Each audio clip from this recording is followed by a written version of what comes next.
চৰকাৰী চাকৰি আমি নিয়োগ কৰিম আৰু দ্বিতীয়তে 2 লাখ যুৱক যুৱতীক আমি আত্মসংস্থাপনৰ পথ দেখুৱাম আজি আপোনালোকে দেখা পাইছে যে চাওঁতে চাওঁতে 1 লাখ নিযুক্তিৰ পৰিৱৰ্তে আজি আমি ইতিমধ্যে 1,40,000 নিযুক্তি সম্পন্ন কৰিছো আৰু 2 লাখ নিযুক্তিৰ ফালে আজি আমি ধাৱমান হৈছো যোৱা কেইটামান দিনত ADRE Assam direct recruitment examination শিক্ষকৰ নিযুক্তি আৰু বৰ্তমান অসমৰ প্ৰত্যেকখন জিলাতে চলি থকা আৰক্ষীৰ নিযুক্তিৰ প্ৰক্ৰিয়া দিয়ে অসমৰ যুৱক যুৱতীৰ মাজত এটা ভাবিব নোৱাৰা আত্মবিশ্বাস আনি দিছে আজি অসমত 11 লাখ যুৱক যুৱতীয়ে একেলগে পৰীক্ষা দিয়ে আৰু প্ৰত্যেকজন যুৱক যুৱতীয়ে এটা কথা অন্তত মনত দৃঢ়ভাৱে প্ৰতিপন্ন কৰি লৈছে যে নিযুক্তি স্বচ্ছ হ'ব আৰু এই নিযুক্তিত কোনেও এটকা নোখোৱাকৈ নিযুক্তি হ'ব তেনেকুৱা আজি আত্মবিশ্বাস অসমৰ যুৱক যুৱতীৰ মাজত গঢ়ি উঠিছে আজিৰ পৰা যদি 10 বছৰ আগলৈ অসমত দীৰ্ঘকালীন যেতিয়া কংগ্ৰেছৰ শাসন চলিছিল কোনো ল'ৰাৰ মনত ছোৱালীৰ মনত এই কথা বিশ্বাস নাছিল যে আমি চৰকাৰী চাকৰিত টকা নিদিয়াকৈ চৰকাৰী চাকৰি পাম কোনেও বিশ্বাস কৰিব পৰা নাছিল আৰু চাওঁতে চাওঁতে সৰু এটা চাকৰিৰ বাবে টকা দিয়া ঘোষ দিয়াৰ পৰিমাণ 1 কোটি টকালৈকে বৃদ্ধি পাইছিল কংগ্ৰেছৰ দিনত এপিএছচিত এনেকুৱা ব্যক্তিক অধ্যক্ষ কৰি দিয়া হৈছিল যে যাৰ জীৱনত এটাই মাত্ৰ ব্ৰত আছিল যে নিবনুৱা ল'ৰা ছোৱালীৰ পৰা কেনেকৈ টকা লুণ্ঠন কৰিব পাৰি কেনেকৈ ধন লুণ্ঠন কৰিব পাৰি আৰু এনেকুৱা এটা পৰিৱেশ আছিল যে অংগনবাদী কৰ্মী আশা কৰ্মী নিযুক্তি দিবৰ বাবেও ধনৰ লেনদেন হৈছিল আজি আমি সেইখন অসম এটা যুগৰ পৰা আন এটা যুগলৈ পৰিৱৰ্তনৰ বাবে কাম কৰিছো কংগ্ৰেছৰ দিনত থকা পংকিলতাক আঁতৰাই আজি আমি স্বচ্ছতাৰ এটা নতুন দিগন্তলৈ গতি কৰিছো কোনোবাই সুধিছে যে আমাক প্ৰশ্ন কাকতখন ঘৰত আনিব দিব লাগে আমি কৈছো ঘৰলৈকে লৈ যাও কোনোবাই কৈছে যে আমাক ওএমআৰ সিটখন চাব দিব লাগে আমি কৈছো সেইখনো লৈ যাও কতো কোনোবাই কৈছে যে প্ৰশ্নৰ উত্তৰ কেটা আপোনালোকে এনসাৰ কিটো ঠিক কৰি বনাইছে নে নাই তাকো আমি চাব খুজিছো আমি কৈছো সেইটো চাই লওক স্বচ্ছতাৰ এটা নতুন দিগন্তলৈ আমি গতি কৰিছো আজি অসমৰ যুৱক যুৱতীৰ মাজত এটা ভাবিব নোৱাৰা আত্মবিশ্বাস আহি পৰিছে ঋণাত্মক পৰিৱেশবিলাক সলনি হৈছে আৰু লাহে লাহে এটা আন্দোলন বিবৰ্জিত পৰিৱেশত আমাৰ ৰাজ্যখনলৈ স্থায়ী শান্তি আৰু বিকাশৰ ধাৰা উভতি আহিছে মই 3 বছৰ আগতে এই খেলপথাৰত যেতিয়া স্বাধীনতা দিৱসৰ পতাকা উত্তোলন কৰিছিলো তেতিয়া মই ৰাইজক এটাই আহ্বান জনাইছিলো যে আমাক এটা আন্দোলন বিবৰ্জিত পৰিৱেশ দিয়ক আমি অসমত এক নতুন দিগন্তলৈ লৈ যাম আজি আপোনালোকে দেখিছে ৰাজহুৱা খণ্ডত নিযুক্তি হওক অসমত উদ্যোগীকৰণৰ বাতাবৰণ হওক বা আত্মনিৰ্ভৰ অসমৰ ফালে এক নতুন যাত্ৰা সোণখেৰীয়া যাত্ৰা আমি আটাইবিলাকতে আজি সফল হ'ব পাৰিছো মই নিজেও গম পোৱা নাছিলো যে আমি কিমান সফল হৈছো যোৱা পৰহি দিনাখন অসমৰ জাগিৰোডত সেমিকণ্ডাক্টৰ ইণ্ডাষ্ট্ৰি আমি আনিছিলো ময়ো গম পোৱা নাছিলো যে কিমান ডাঙৰ ইণ্ডাষ্ট্ৰি আমি অসমত আনিছিলো কিন্তু যোৱা পৰহি যেতিয়া কৰ্ণাটকৰ মন্ত্ৰী এজনে কান্দিব আৰম্ভ কৰি কৰ্ণাটকৰ পৰিৱৰ্তে অসমত কিয় এই উদ্যোগ গ'ল তেতিয়া মই বুজি পালো যে অসমে আজি এক নতুন দিগন্তলৈ গতি কৰিছে আৰু কৰ্ণাটকৰ দৰে ৰাজ্যয়ো আজি অসমৰ সফলতাত ঈৰ্ষান্বিত হ'বলগীয়া হৈছে তাতকৈ মোৰ জীৱনত আন ডাঙৰ প্ৰাপ্তি আন একোৱে হ'ব নোৱাৰে তাক মই বিশ্বাস কৰোঁ কালি মই হাৰিয়ানাত আছিলোঁ মই এই আঁচনিৰ বিষয়ে কৈছিলোঁ আৰু ৰাইজক মই কৈ আহিছিলোঁ যে আপোনালোকে মোৰ ফেচবুক চাই থাকিব অহাকালি 11টা বজাত আমি প্ৰথম 25,000 ল'ৰা ছোৱালীক এই আঁচনিৰ ধন আমি হস্তান্তৰিত কৰিম বহুতে মোক বিশ্বাস কৰা নাছিলে কয় বেংকত যাব নালাগে বোলে নালাগে কোনো কাগজো দিব নালাগে বোলে নালাগে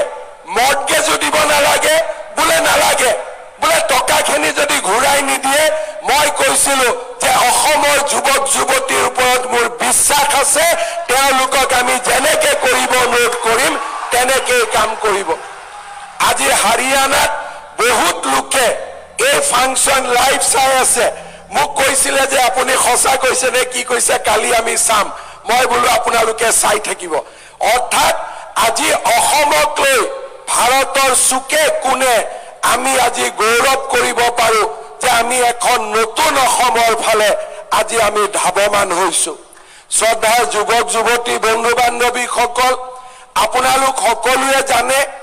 এই আঁচনিখনৰ বিষয়ে মই আপোনালোকক বহুত দীঘলীয়াকৈ ক'ব নালাগে মাত্ৰ 3টা কথা মই ক'ব খুজিছো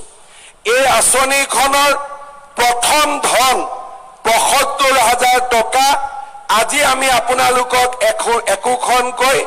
বেংক ড্ৰাফ্ট প্ৰদান কৰিম আপোনালোকে এই বেংক ড্ৰাফ্টখন লৈ গৈ নিজৰ বেংক একাউণ্টত জমা দিলে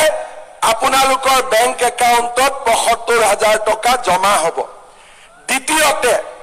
এই মাহৰ ভিতৰতে আপোনালোকক আমি 3 দিনকৈ আমাৰ জিলাসমূহত প্ৰশিক্ষণ কৰোৱাম ইতিমধ্যে কিছু যুৱকৰ প্ৰশিক্ষণ সম্পূৰ্ণ হৈছে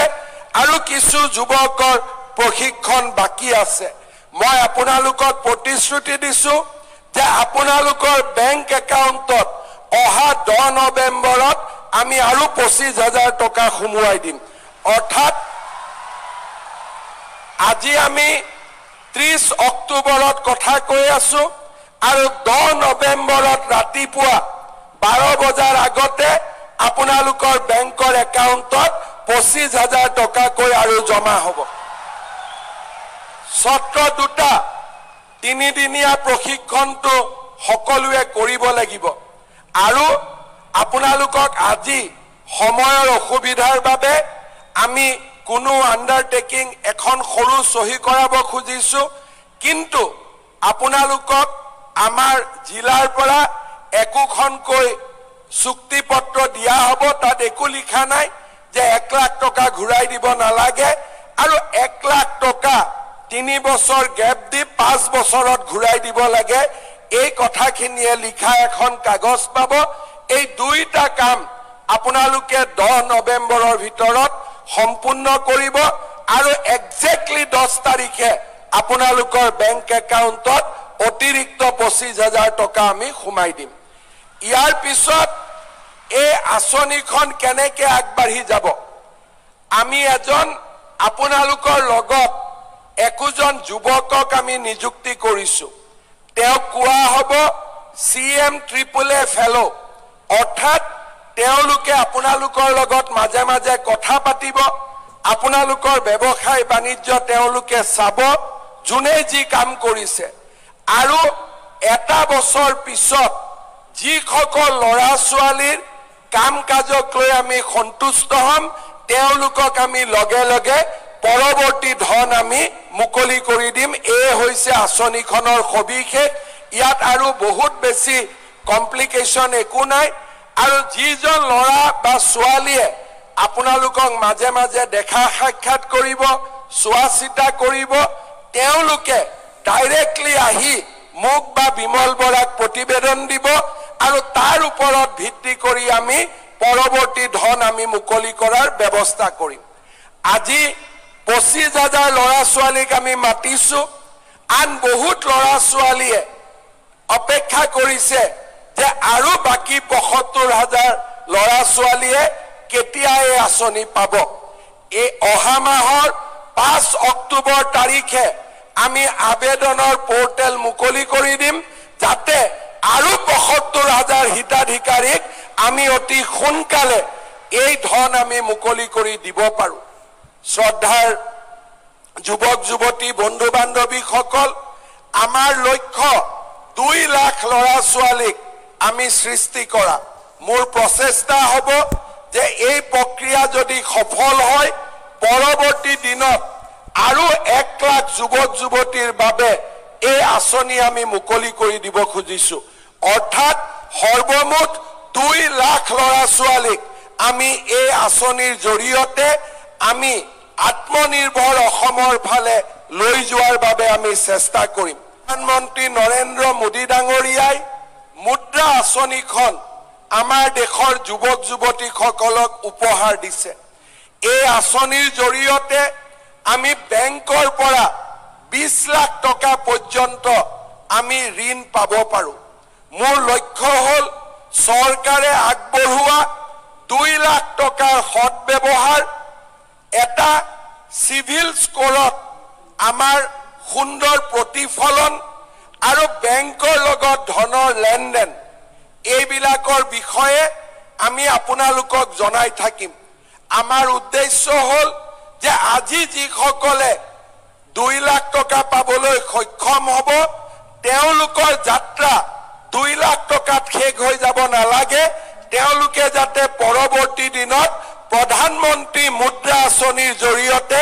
বেংকৰ পৰা ২০ লাখ টকালৈকে লোন ল'ব পাৰে। আমাৰ লক্ষ্য হ'ল আপোনালোকক প্ৰধানমন্ত্ৰী মুদ্ৰা আঁচনিলৈ আপোনালোকক প্ৰস্তুত কৰা।